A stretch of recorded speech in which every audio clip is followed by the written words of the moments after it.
নমস্কাৰ, মই চক্ৰপাণী পৰাশৰ চাবলৈ আৰম্ভ কৰিছে বাৰ্তালাপ। সহায় কৰাৰ মানসিকতা বহু কম মানুহৰে থাকে। দুখীয়া, দৰিদ্ৰ, নিচলা আৰু বিশেষকৈ লকডাউনৰ সময়ত বহু সৰ্বসাধাৰণ লোকক নিচলা ৰাইজক সহায় কৰাৰ মানসিকতাৰে ওলাই আহিছিল।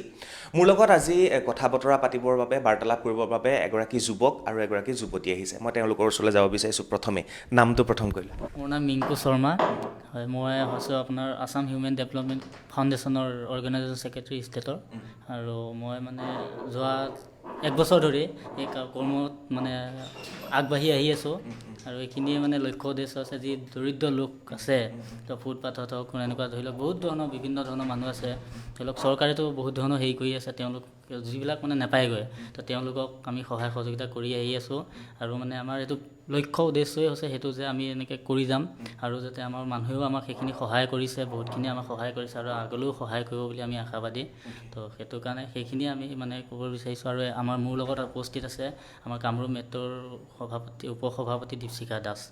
মই জানিব বিচাৰিছোঁ, তোমালোকে আৰম্ভ কেতিয়াৰ পৰা কৰিছিলা? লকডাউনৰ সময়ৰ পৰা? হয়, লকডাউনতে আমি কৰিছিলোঁ। যেতিয়া প্ৰথম লকডাউন আছিলে, তেতিয়া আমি 2020 চনত প্ৰথম কৰোণা আহিছিলে, তেতিয়া আমি ডিচেম্বৰ মাহৰ 27 তাৰিখে এইটো উত্থাপন কৰিছিলোঁ। তাৰপিছৰ পৰা আমি 2021 চনৰ জানুৱাৰী মাহৰ পৰা লাহে লাহে আমি কামবিলাক ষ্টাৰ্ট কৰিবলৈ লৈছিলোঁ। আৰু ফাণ্ডবিলাক যিহেতু আমি নিজেই মানে আমাৰ লগত যিমানখিনি জড়িত আছে, তো তেওঁলোকে আমাক বহুতখিনি সহায় কৰিছে। আৰু আমি নিজেই, মই যিমান পাৰোঁ মানে সিমানখিনি ফাউণ্ড হেৰি কৰি পেলাই মানে বহুতখিনি আমি গোলাঘাট, আপোনাৰ লখিমপুৰ, লকডাউনত আপোনাৰ নগাঁও, বহুত এনেকুৱা ৰিক্সাৱালা হেৰিৱালা আছে, তেওঁলোকক বন্ধ হৈ গৈছিলে মানে ধৰি লওক লকডাউনত কৰোণাৰ কাৰণে তেওঁলোকো ওলাই আহিব পৰা নাছিলে বাহিৰত। তো তেওঁলোকক আমি ঘৰে ঘৰে গৈ কিছু মানে খাদ্য যোগান ধৰিছিলোঁ। আৰু লগতে যিমানখিনি আমি মেডিচিন হওক কিবা হওক সেইখিনিও আমি দিয়া মানে ব্যৱস্থা কৰিছিলোঁ। গুৱাহাটীতো তোমালোকৰ সহায় সহযোগিতা কৰি আছে। তোমাৰ নামটো কোৱা? মই শ্ৰী দীপশিখা দাস। মই গুৱাহাটী মেট্ৰ' সমিতিৰ উপসভাপতি হিচাপে কৰ্মৰত হৈ আছোঁ এই ফাউণ্ডেশ্যনটোত। লকডাউনৰ সময়ত আমি বহুখিনি কাম কৰিছোঁ। যিসকল লোকে খাদ্যৰ অভাৱত কিছু বিপদত পৰিছিল, তেখেতলোকৰ বাবে আমি যিমান আমাৰ সামৰ্থ্য অনুযায়ী যিমান সহায় কৰিব পাৰোঁ, তেখেতলোকক আমি অকণমান খাদ্যৰে হ'লেও যোগান ধৰিছিলোঁ। কাৰোবাৰ যদি স্বাস্থ্যৰ অৱনতি ঘটিছিল, তেখেতলোকৰ স্বাস্থ্যৰ আমি কি অৱনতি ঘটিছে তেনেকুৱা বিষয়সমূহত আমি বুজ ল'বলৈ চেষ্টা কৰিছিলোঁ। আৰু এতিয়া কাৰোবাৰ যদি এনেকুৱা মানুহ তোমালোকৰ ক'ৰবাত থাকে ন, বহুত মানুহ পদপথত থাকে, বহুতে সহায় নাপায়, এতিয়া ঠাণ্ডা দিন আহিছে, কম্বল নাপায়, তোমালোকে কম্বলো বিতৰণ কৰিছা? মই এইটো কথা জানিছোঁ। গুৱাহাটীত ক'ত ক'ত কৰিলা? গুৱাহাটী যোৱা 12 ডিচেম্বৰ তাৰিখত আমি শুক্ৰেশ্বৰ দেৱালয়ৰ সন্মুখত তেখেতলোকক কম্বলৰ লগতে কিছু লঘু আহাৰ বিতৰণৰো কাৰ্যসূচী ৰাখিছিলোঁ। যিমানখিনি আমি পাৰোঁ আমি তেওঁলোকক সহায় কৰিবলৈ চেষ্টা কৰিলোঁ। যিহেতু ডিচেম্বৰ মাহত বহুত শীতৰ প্ৰকোপ বহুত বেছি, তো তাৰে ওপৰত লক্ষ্য ৰাখি আমি তেখেতলোকক কম্বল বিতৰণৰ এই কাৰ্যসূচীটো হাতত লৈছিলোঁ। সমগ্ৰ অসমতেই তোমালোকে কৰি আছা? হয়, কৰি আছোঁ। হয়, আমাৰ লক্ষ্য উদ্দেশ্যই হৈছে সেইটো যে আমি লাহে লাহে এতিয়া এটা ডিষ্ট্ৰিক্টৰ পৰা এটা ডিষ্ট্ৰিক্ট তেনেকৈ আমি কৰ্মৰত কৰি আহি আছোঁ। আৰু মানে আমি 2-3খন অলৰেডি মানে জিলাত অলৰেডি কমিটি গঠন কৰি দিছোঁ, আৰু সেই কমিটি অলৰেডি তেওঁলোকৰ কাম কৰি আছে। তো আমি মানে আমাৰ এইটো লক্ষ্য যে এনেকৈ লাহে লাহে যিমান আমাৰ অসমত ডিষ্ট্ৰিক্ট আছে, গোটেই অসমতে আমি এইটো মানে এতিয়ালৈকে সদস্য কিমান হৈছে তোমালোকৰ? আমাৰ 50-60 এনেকুৱা ৰাপ আছে সমগ্ৰ অসমতে। সমগ্ৰ তোমালোকৰ সংগঠনটোৰ নাম কি আছিলে? আমাৰ আছে আপোনাৰ অসম মানৱ কল্যাণ ফাউণ্ডেশ্যন। হয়, অসম মানৱ কল্যাণ ফাউণ্ডেশ্যন, মানে মানুহৰ কল্যাণৰ বাবে তোমালোকৰ মেইন দায়িত্ব আৰু উদ্দেশ্য, হয়নে?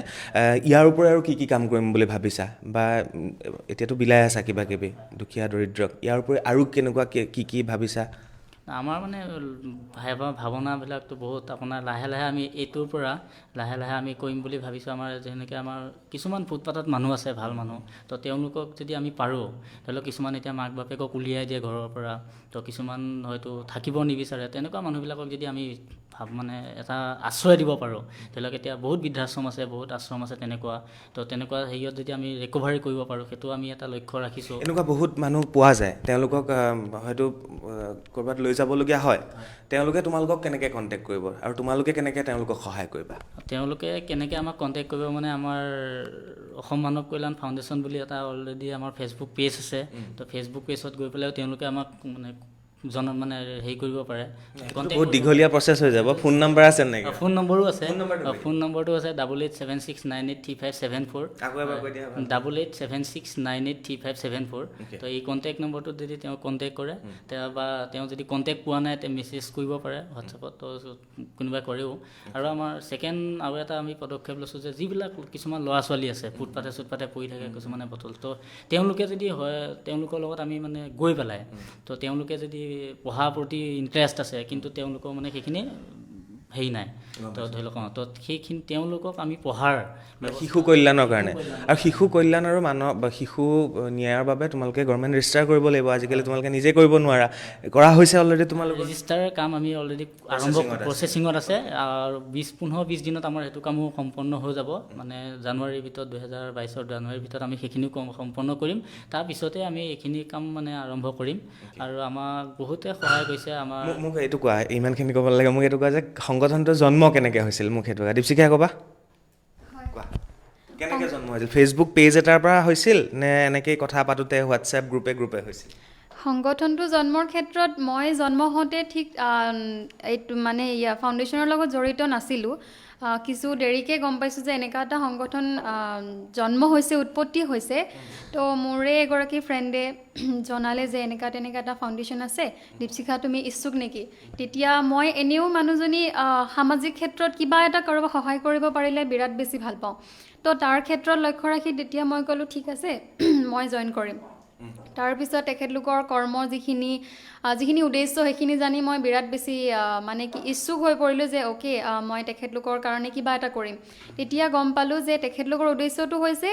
মানুহৰ কাৰণে কিবা অকণমান উপকাৰ কৰা চ' তেতিয়া মই গম পালোঁ যে এই যিটো ফাউণ্ডেশ্যনটো যোৱা বছৰৰ 27 ডিচেম্বৰত উৎপত্তি হৈছিল তেখেতলোকে আলোচনা মৰ্মে সহায় কৰিম বুলি প্ৰথমে আগবাঢ়িছিল যেতিয়া তেখেতলোকে কিছু আগবাঢ়িব পাৰিলে তেতিয়া ইয়াক ফাউণ্ডেশ্যন হিচাপে এটা ৰূপ দিয়া গ'ল এনেকুৱা বহু সংগঠন হয় যিসমূহে মানৱ কল্যাণ কৰিব বিচাৰে কিন্তু ক'ৰবাত আধাতে ৰৈ যায় কাম কৰিবই লাগিব কাম কৰিলেহে হ'বগৈ আৰু সদায় মোৰ ছাপোৰ্ট আছে আৰু সদায় আমি উৎসাহ জনাব লাগে এনেকুৱা ধৰণৰ নতুন প্ৰজন্মক যিসকলে মানৱ অধিকাৰ মানৱৰ কল্যাণৰ বাবে শিশুৰ কল্যাণৰ বাবে যদিহে কাম কৰিছে গতিকে আজিও এই দুগৰাকী অতিথি মোৰ ষ্টুডিঅ'লৈ আহিছিলে আৰু মই মোৰ ফালৰ পৰা শুভেচ্ছা জনাইছোঁ যাতে মানৱ সেৱা কৰি যোৱা তোমালোকে হয় ধন্যবাদ আৰু এটা মই লাষ্ট মানে ক'ব বিচাৰিছোঁ যে এই মানৱ ফাউণ্ডেশ্যনটো যেতিয়া আৰম্ভ হৈছিল মই তেতিয়াৰ পৰাই মই জড়িত আছোঁতো এজন মোৰ মানে বন্ধু আছিলে তেখেতে মোক কৈছিলে যে এনেকুৱা এটা মই ভাবিছোঁ তইতো কৰিলে ভাল হয় মোৰ মানে এইবিলাক মানুহৰ প্ৰতি এটা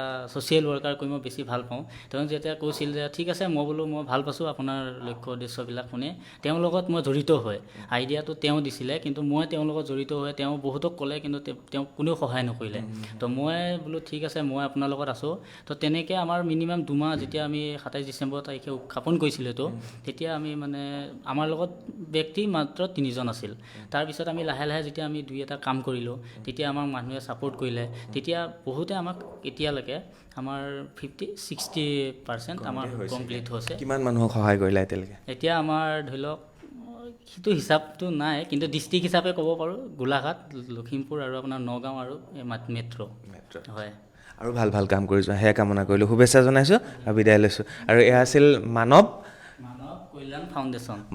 কল্যাণ ফাউণ্ডেশ্যন তেওঁলোকে খুব সৰুকৈ আৰম্ভ কৰিছে আৰু সদায় আমাৰ ফালৰ পৰা শুভেচ্ছা আছে আশা আছে যে মানৱ কল্যাণৰ বাবে তেওঁলোকে কাম কৰি গৈ থাকিব চাই থাকিব বাৰ্তালাপ ভাল কামৰ বাবে সদায় আছোঁ বাৰ্তালাপ আহিব আপোনালোকো আমি ৰাইজৰ ওচৰলৈ লৈ যাবলৈ চেষ্টা কৰিম ধন্যবাদ